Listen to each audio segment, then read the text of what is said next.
আসসালামু আলাইকুম। সময় এখন সকাল 11:15। আমি আর লিয়ানা রেডি হচ্ছি। চলুন আপনাদের সঙ্গে গল্প করি এবং দুজনে রেডি হয়ে নিই।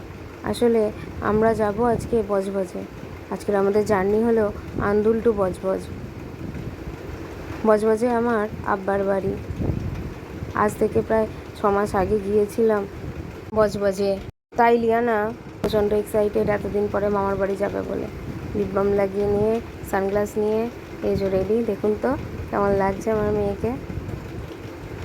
চলুন, লিয়ানা তো রেডি হয়ে গেল, এবার আমি একটু রেডি হয়ে নিই।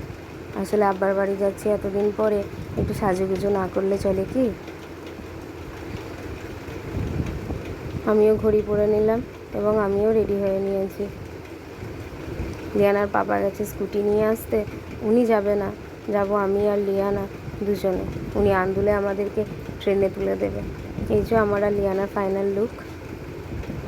লিয়ানা হ্যালো এবং বাই করে নিয়ে এই যে আমরা গুটি গুটি পায়ে এগিয়ে যাচ্ছি। লিয়ানার বাবা এখনও স্কুটি নিয়ে আসেনি, তাই লিয়ানা এই রোদের মধ্যে দাঁড়িয়ে দাঁড়িয়ে কেমন করে পোজ দিচ্ছে দেখুন।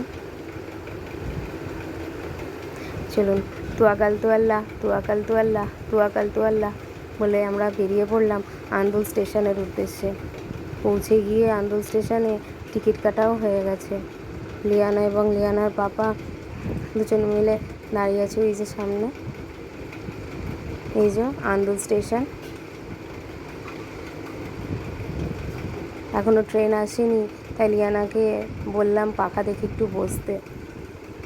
এর মধ্যে অতিরিক্ত গরম ছিল বলে লিয়ানার গলাও শুকিয়ে গেছে, তাই লিয়ানা একটু পানি খেয়ে নিচ্ছে। আজকে ট্রেন লেট আছে।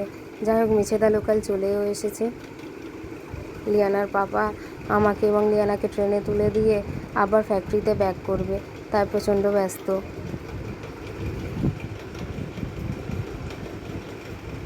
এই যে আমি আর লিয়ানা দুজনে বসে পড়েছি ট্রেনের মধ্যে। পৌঁছেও গেছি বাউরিয়া স্টেশনে। দাদা বাউরিয়া স্টেশনে আমাকে নিতে আসবে, তাই লিয়ানাকে বললাম এখানে একটু বসতে। লিয়ানাও বসে পড়লো, আমিও বসে পড়লাম। এই যে ফাইনালি দাদা চলে এলো। এখান থেকে আমরা এবার যাব অটো স্ট্যান্ডে। সেখানে গিয়ে অটো ধরে বাউরিয়া ফেরিঘাট।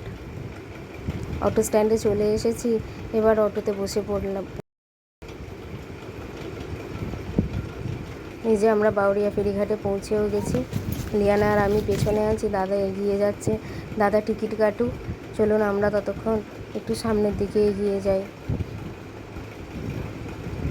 আপনাদেরকে বাউরিয়া ফেরিঘাটের দৃশ্যটা একটু দেখায়। আমি যেই সময় এসেছিলাম ওই সময় জোয়ার চলছিল, যার কারণে নদী পুরো পানিতে ভরপুর হয়েছিল। কত সুন্দর দৃশ্য দেখুন, মাশাআল্লাহ, সুবহানাল্লাহ। এই পার থেকে ওই পারটা দেখে মনে হচ্ছে কতক্ষণে আমি বজবজ ফেরিঘাটে গিয়ে পৌঁছাবো। লঞ্চ এখনও আসেনি। 11টার পরে লঞ্চ একটু দেরি করেই আসে। আধ ঘন্টা ছাড়া ছাড়া ফেরি থাকে এখানে 11টার পর। ওই যে লঞ্চটা আসছে, এই লঞ্চটাতেই আমরা যাব। লঞ্চে উঠে পড়েছি। লঞ্চ এবার ছেড়েও দিয়েছে। টাটা, বাউরিয়া ফেরিঘাট।